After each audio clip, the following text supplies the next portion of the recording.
ഈശോ തന്നെ ശരീരത്തിൽ രക്ഷകൻ സഭ മിശിഹായ്ക്ക് വിധേയമായിരിക്കുന്ന പോലെ ഭാര്യമാർ എല്ലാ കാര്യത്തിലും ഭർത്താക്കന്മാർക്ക് വിധേയരായിരിക്കണം. ഭർത്താക്കന്മാരെ മിശിഹാ സഭയെ സ്നേഹിക്കുന്ന മാമസ വഴി അവളെ ശുദ്ധീകരിച്ച് വചനത്തിൽ വിശദീകരിക്കേണ്ടതിനാണ്. അങ്ങനെ അവൻ മഹത്വപൂർണ്ണയ സഭയെ കറയോ ചുളിവോ അതുപോലെ മറ്റേതെങ്കിലും ഇല്ലാത്തവരായി തനിക്കെതിരെ സമർപ്പിക്കുവാൻ പരിശുദ്ധയും കളങ്കരഹിതയുമായിരിക്കുകയാണ്. അതുപോലെ ഭർത്താക്കന്മാർ ഭാര്യമാരെ സ്വന്തം ശരീരത്തിനോട് സ്നേഹിക്കണം. ഭാര്യയെ സ്നേഹിക്കുന്നു എന്നാൽ നമ്മൾ അവൻ്റെ ശരീരത്തിലെ അവയവങ്ങളാണ്. ഈ കാരണത്താൽ പുരുഷൻ പിതാവിനെയും മാതാവിനെയും വിട്ട് ഭാര്യയോട് ചേരും, രണ്ടുപേരും ഒരു ശരീരമാകുകയും ചെയ്യും. ഇതൊരു മഹത്തായ രഹസ്യമാണ്. ഞാനിത് പറയുന്നത് മിശിഹായുടെ സഭയോട് ബന്ധപ്പെടുത്തിയാണ്. ചുരുക്കത്തിൽ നിങ്ങൾ ഓരോരുത്തരും ഭാര്യയെ ഹല്ലേലൂയ ഹല്ലേലൂയ.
ഞങ്ങൾ 2 വൈദികരും ഇവിടെയുള്ള എല്ലാ ബന്ധുമിത്രാദികളും സുഹൃത്തുക്കളൊക്കെ വലിയ സന്തോഷത്തിലാണ്.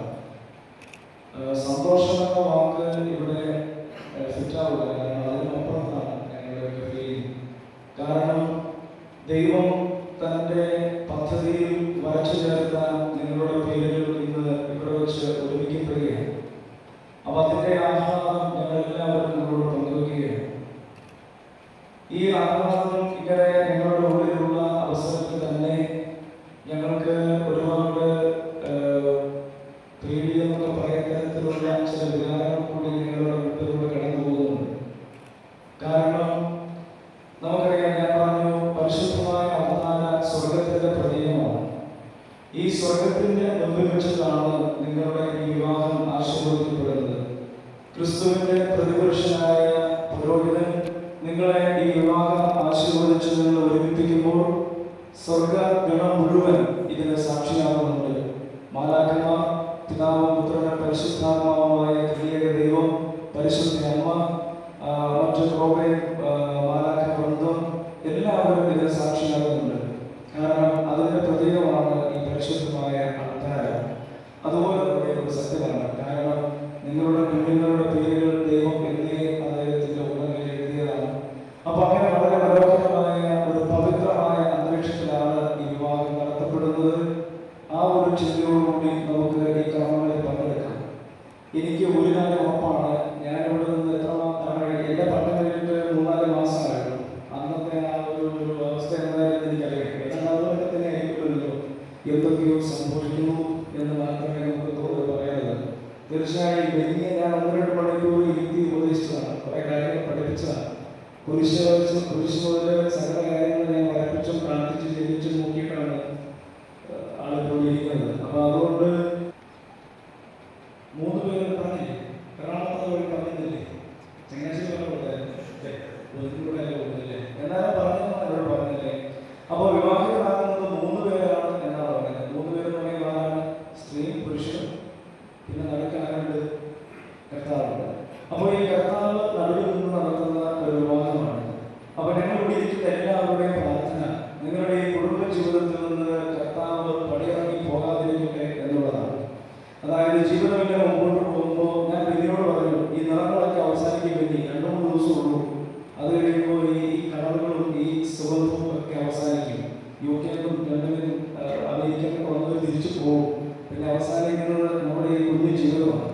അപ്പൊ ഈ നിറങ്ങളും ബഹളങ്ങളും സന്തോഷങ്ങളും ആരവങ്ങളും ഒക്കെ അവസാനം നമ്മൾ ആരും കാണാത്ത ഒരാളുടെ കൂടെ ഉണ്ടല്ലോ. ആരെ? ക്രിസ്തു മാത്രമേ ഉണ്ടാകുള്ളൂ. നിങ്ങളുടെ ജോലി, നിങ്ങളുടെ സമ്പാദിക്കാനുള്ള ആഗ്രഹം, നിങ്ങളുടെ മക്കൾ, നിങ്ങളുടെ പിതാവിന്റെ സ്ഥാനം എടുത്തുകൊണ്ട് പോകാതിരിക്കാൻ നിങ്ങൾ പ്രത്യേകമായി അതുപോലെ സ്വർഗത്തിന്റെ മുമ്പിൽ വെച്ച് പരിശുദ്ധമായ അൾത്താരിന്റെ മുമ്പിൽ വെച്ച് കർത്താവോട് നടക്കുന്നത് നടത്തിയിട്ടും ചിലരൊക്കെ ദൈവത്തിന്റെയും സമൂഹത്തിന്റെയും കുടുംബത്തിന്റെയും പ്രതീക്ഷയോടൊത്ത് ഉയരാൻ പോകുന്ന ചില അവസരങ്ങൾ കൂടി ഞങ്ങൾ കാണുന്നുണ്ട്. മക്കൾ അനുഭവിക്കുന്നു, ഭാര്യ അനുഭവിക്കുന്നു, ഭർത്താവ് അനുഭവിക്കുന്നു, അമ്മായിയും മരുമകളും അമ്മായിയും ഒക്കെ അനുഭവിക്കുന്നു. അപ്പൊ എന്തുകൊണ്ടാണ് ഈ സ്വർഗത്തിന് മുമ്പിൽ നടത്തപ്പെടുന്ന വിവാഹങ്ങളിൽ ഇത്തരത്തിലുള്ള പ്രശ്നങ്ങളും വേദനകളും ഉണ്ടാകുന്നത് എന്ന് ഞാൻ ചിന്തിച്ചു നോക്കിയിട്ടുണ്ട്. അതിന് കണ്ടെത്തിയ കാരണം ഈ കർത്താവ് എന്ന് പറയുന്ന ആള് നമ്മുടെ വീടിന്റെ അല്ലെങ്കിൽ കുടുംബത്തിന്റെ ബന്ധത്തിന്റെ പടിക്ക് പുറത്ത് നിർത്തപ്പെടുമ്പോഴാണ് ഇത്തരത്തിലുള്ള വലിയ അപകടം ഉണ്ടാകുന്നത്. അതുകൊണ്ട് ഞങ്ങൾ എല്ലാവരും നിങ്ങൾക്ക് വേണ്ടി പ്രാർത്ഥിക്കുകയാണ്. എന്നും യേശു നിങ്ങളുടെ ജീവിതത്തിൽ ഉണ്ടായിരിക്കട്ടെ. നിങ്ങളുടെ തിരക്കുകൾക്കും പ്രാരാബ്ദങ്ങൾക്കും ഇടയിൽ എന്നും യേശുവിന് സ്ഥാനം കൊടുക്കാൻ നിങ്ങൾക്ക് കഴിയട്ടെ. മദ്യം തുടങ്ങിയ ഒരു തരത്തിലുള്ള തിന്മയുടെ ശക്തികളും നിങ്ങളുടെ ജീവിതത്തിലേക്ക് കടന്നു വരാതിരിക്കട്ടെ. തീർച്ചയായും എനിക്ക് മദ്യപിക്കാൻ എനിക്കറിയാം, ഇത് വരാതിരിക്കട്ടെ എന്നാണ് ഞാൻ സമയത്തിന്റെ ഉടമകളായിരിക്കട്ടെ നിങ്ങൾ ആശംസിക്കുകയും പ്രാർത്ഥിക്കുകയും ചെയ്തു. ഇവിടെ കൂടിയിരിക്കുന്ന നമുക്ക് എല്ലാവർക്കും ചേർന്ന് ഈ വിശുദ്ധ വേളയിൽ ഇവർക്ക് വേണ്ടി പ്രാർത്ഥിക്കാം. ദൈവത്തിന്റെ അൾത്താരയോടും ദൈവത്തിന്റെ കൽപ്പനകളോടും ചേർന്ന് നിന്ന് ജീവിക്കുന്ന നല്ല കത്തോലിക്ക കുടുംബമായി തീരട്ടെ നമുക്ക് പ്രാർത്ഥിക്കാം.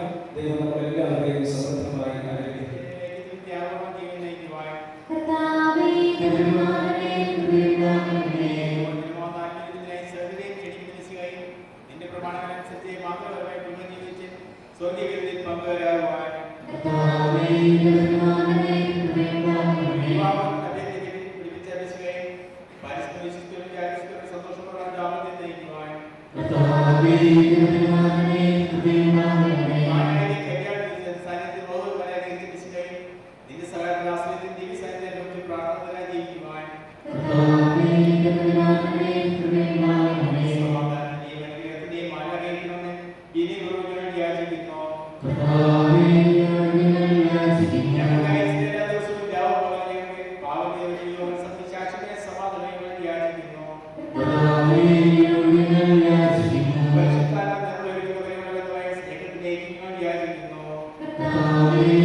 മിശിഹായുടെ നിയമവും തിരുസഭയുടെ നടപടിയനുസരിച്ച് സ്വന്തമായ സ്വന്തമായ സ്വന്തത്തോടുകൂടെ മാത്യു മേരിയെ കാര്യങ്ങളെ സ്വീകരിക്കുവാനും സമ്മതിക്കും. മേരി മിശിഹായുടെ നിയമവും തിരുസഭയുടെ നടപടിയനുസരിച്ച് സ്വന്തമായ സ്വന്തമായ സ്വന്തത്തോടുകൂടി മാത്യുവിനെ നിന്റെ ഭർത്താവായി സ്വീകരിക്കും. നിങ്ങളെ വിവാഹ നടപടിക്ക് സാക്ഷ്യമാണ്.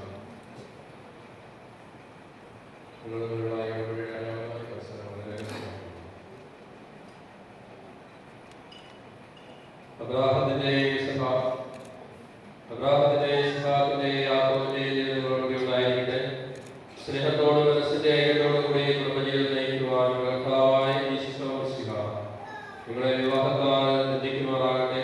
പിതാവിന്റെയും പുത്രന്റെയും പരിശുദ്ധാത്മാവിന്റെയും നാമത്തിൽ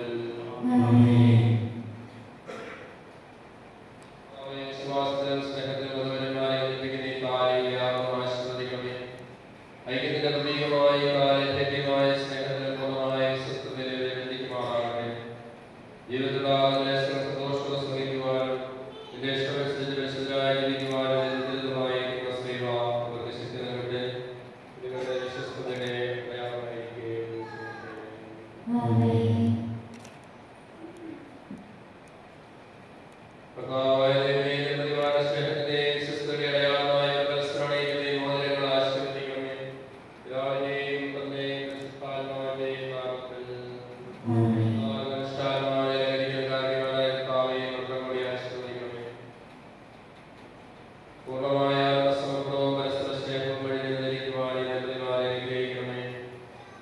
ലോകത്തിലെ നിഷ്കളങ്കരായ ജീവിച്ച സ്വർഗത്തിലെ മഹത്വത്തിന്റെ അവസരം അണിയിക്കുവാനും ഇവരെ യോഗ്യരാക്കുകയും ചെയ്യണമേ.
ഇന്നു മുതൽ വേണമേ സന്തോഷത്തിലും ദുഃഖത്തിലും, സമ്പത്തിലും ദാരിദ്ര്യത്തിലും, ആരോഗ്യത്തിലും അനാരോഗ്യത്തിലും പരസ്പര സ്നേഹത്തോടും വിശ്വസ്തയോടും കൂടി ഏകമനസ്സോടെ ജീവിച്ചുകൊള്ളാമെന്ന് വിശുദ്ധ സുവിശേഷം സാക്ഷിയാക്കി ഞങ്ങൾ വാഗ്ദാനം ചെയ്തു.